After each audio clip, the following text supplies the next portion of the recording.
song will try to break you down. But be strong. Don't cry.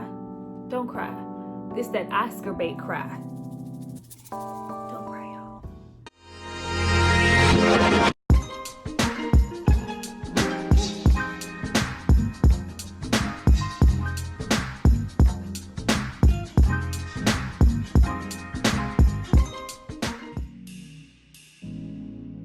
Hi you guys, welcome back to my channel. It's Tyra here with another struggle review, here to discuss Swan Song. Now this is a 2021 film. It stars Mahershala Ali and Naomi Harris. Now before I get into why, even though maybe this movie kind of low-key flew below the radar and you maybe missed it, but why you should watch it, I need you guys to drop down and subscribe to my channel and like this video. I'm going to give you guys a moment to do that, and then we're going to come back and discuss all things clones. They always trying to clone somebody. Like, I just don't know how comfortable I am with that. If I'm gone, you might just need to let me go. Go back.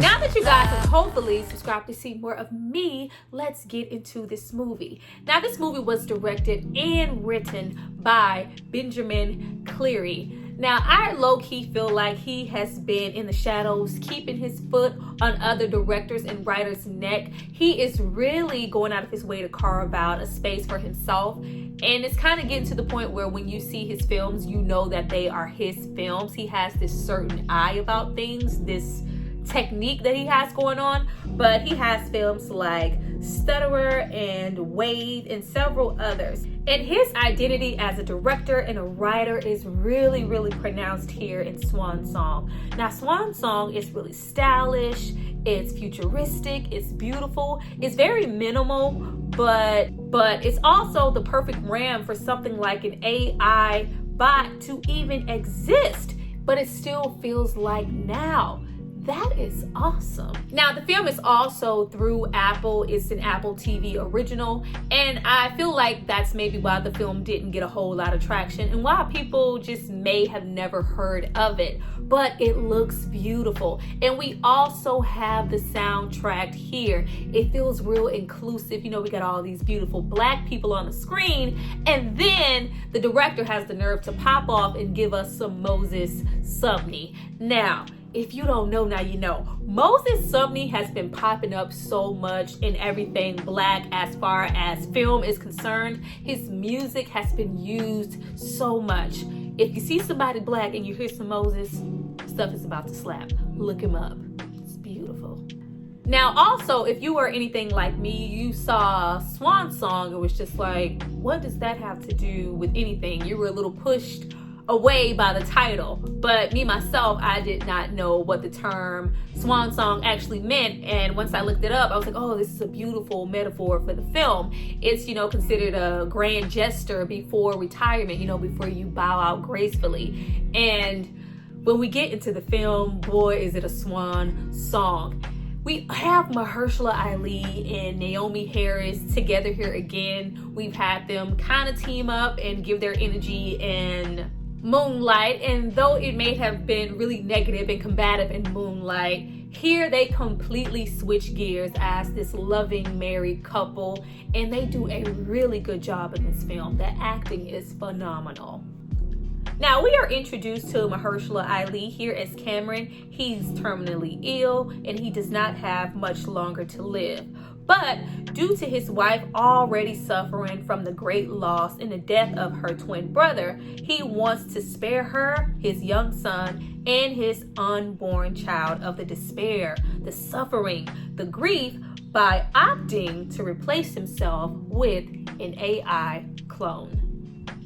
It's not a horror movie, I promise. Now, this wouldn't just be any old typical AI replacement. This replacement would be so human-like and like him in every sense of the word, from appearance, his mannerisms, his speaking voice, And Cameron would transfer his whole consciousness over to this clone, and no one would be the wiser. Now, the only way that Cameron can even have this option is to keep this a secret from everyone in his life. He's not allowed to tell anybody. He is supposed to make the exchange from himself and the AI and just disappear, go off the grid, and go to this remote location and die. What? Now, of course, Cameron is unsure and afraid. I'm dying, but this makes it so real and so final. I only get this opportunity if I don't tell anyone, not even my wife and children. I'm just supposed to go away, swap out, and be replaced and die alone without anybody by my side. It's supposed to be a real, completely selfless act, but it is truly horrifying.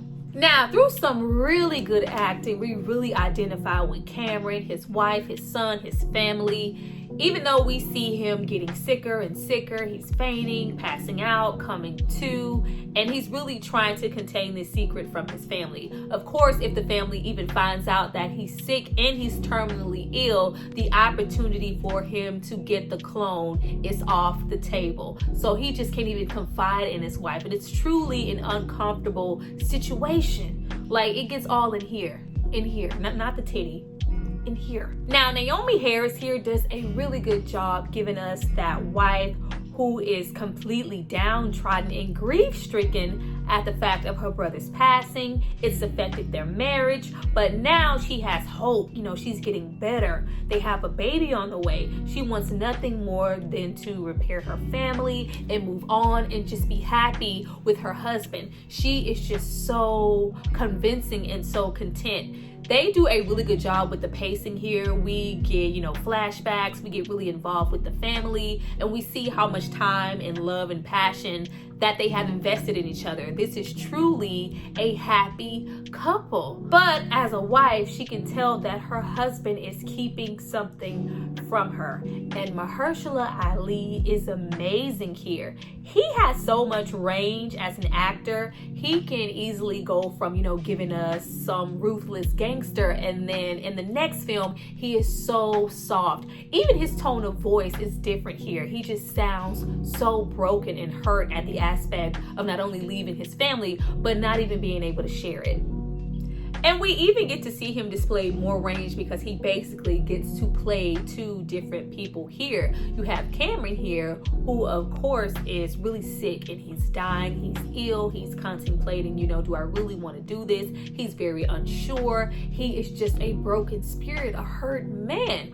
But then you have the clone, the other side, that's like, oh, he's refreshed, he's powerful, he's ready to go, he's, self-assured, he feels like, I am the new and improved, I am here for a reason, I have a purpose. The sooner, I love you, but the sooner, you step aside, the sooner I get to take my rightful place and just replace you. Like, no, you ain't replacing me, leave me alone. Now, all of this reassurance on the AI's clone part is courtesy of Miss Glenn Close here. Now, as far as I'm concerned, when I seen Glenn Close, this became a horror movie. You don't trust Glenn Close in any movie.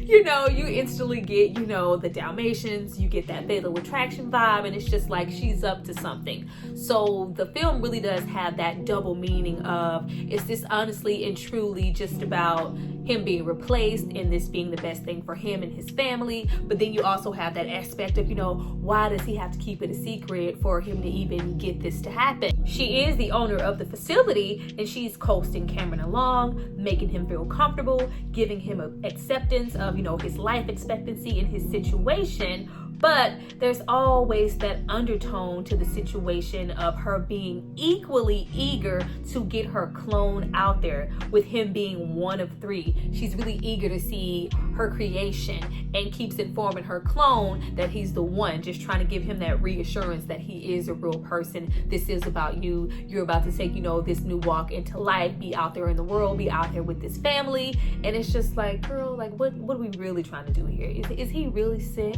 Are you putting something in his meds? Like, what's up, Glenn? We don't trust you. We've never trusted you, Glenn. And this in turn keeps the plot to the movie really, really interesting because you're constantly guessing the motives of not just Glenn Close, but this AI clone also. Especially when the clone gears up to actually replace him and he gives his full consent. It's some scary shit. Because we all know in reality how close we are to shit like this really happening. But in the end, would you really want to be comfortable with the idea of being replaced? And here you're really conflicted because you fear for him and you consider the situation in real life. And it's just like, you just think of the person that you love the most. And if you could have a moment back with that grandma, that friend, that mother, that brother, that cousin, of course you would take it. But it's just that undertone of horror with just not being able to tell anybody. You are literally, as a wife, like I feel like I deserve to know. You're gonna put someone in here. I'm not gonna know anything about it, and I'm not gonna be the wiser to this being Ami Arigato, Mr. Roboto, and I'm just gonna live my life with this person? Don't do me like that. After the AI and Cameron really get to know each other and spend some real time together, just trying to make him comfortable, Cameron is exchanged out of nowhere against his will because he gets sicker and sicker on his way back to spend, his last moments with his family, and is rushed back to the facility and is replaced. And of course, Cameron has those instant feelings of resentment. He's upset. I was not done yet. I haven't even had a moment. Though I can't tell them what's going on, I want to say my own private goodbyes to my family, and you guys are robbing me of that. And it's just like, well, it's too late. This was the best thing. If you go there and you pass out, you faint, they know you're ill. This will no longer be on the table. Like, this was the best choice.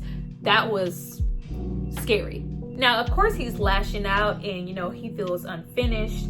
And he's also considering the real alternative. Like, what's my other option? Them grieving over me or this? Cameron also has really strong thoughts of this AI. What if he malfunctions? What if he hurts my family? What if I'm making a mistake? We even have Cameron having a nightmare. We don't know it's a nightmare initially, but we physically see the AI harm his family. Now, from what we can see, he has been perfectly fine. The only person who really realizes that this is not the right person is the family dog. But he is okay. The real Cameron is not okay, and he just can't settle for not saying his proper goodbyes. He escapes. It felt like an escape. It really wasn't, because it's not like he was being held there, but it really felt escapey. And he makes his way back to his home to say goodbye to his family. And you really see that humanity in the robot towards the end of the film, because he identifies, he knows Cameron, he knows everything about him, he has his same consciousness, so he knows what he's there for. So he just steps to the side and kind of goes into hiding while Cameron comes in like a thief in the night. Though he's not well, he pulls it together just enough to say goodbye to his son, say goodbye to his wife, his unborn child, and it's just truly overwhelming. And now that he said goodbye and he's returned to the facility to pretty much graciously pass away, he is still just kind of feeling incomplete. I've said I love you. I couldn't say goodbye. I couldn't say what was going on, but my family knows that I love them, and I said and did what I could do with the time that I have. But I love that we end on a good note with the situation with the AI. Knowing Cameron so well, he knew deep down he still needed a little bit more closure, and has the wife turn to him and say, I love you and all these really good things. I appreciate you. You're the best. I'm always like, it was here. But it's really good that, we saw that he still had that human sense about himself. But then you have all the other questions like, does he age? I'm thinking that he does, because he did kind of bleed a little bit when we saw him kind of stab himself in the hand. But it's like, what about the aging process? We've had him put out into the world now. Everything that he learned in the facility or anything of that moment of him not being the actual Cameron has been erased. This AI legitimately believes that he is the real person. This is his real wife, his child, his everything. But it's just so many unanswered questions. But it was just like, wow, like we are this damn close to situations like this. And we know we are, because we see all the little the little things coming out. I go watch the little AI little things. I'm not gonna say things. The things, y'all, on Instagram, and they have them positioned and posing and living realistic lives, and they're speaking and hanging out with celebrities and shit. Like, it's all too much. It's all too much. Like, me personally, leave me alone. Leave me alone. It's just something about a replacement, because it's just like, if there's an option for me to be replaced, or for, you know, your daughter, your brother, your mother to be, like, what value do I have as a human if I can just be replaced and they can be exactly the same? Maybe not even have, of course not, because he's leaving this world because he's terminally ill. This bot, this AI, this clone will never be that. He will always be perfect, always be okay, always, you know my thoughts, like, they have so much of an advantage. So what does it really mean for me to be replaced? Leave me be. Well, you guys, that was my review for Swan Song. I hope you enjoyed it. If you have not seen this film, I feel like it's been one of the better films to come out lately, because I feel like we've been getting trashed. I know a lot of you really, really want me to review more contemporary things. I know I read every comment, but I be trying, y'all. A lot of shit I just don't like, and I don't like to come on here and just rank and drag every film. I want to come on here and have a good time, so I don't do as many contemporary movies. But this one here, it was really good. You know, even though they trying to replace us out here in these streets, that's okay. We know what's coming. We'll be ready.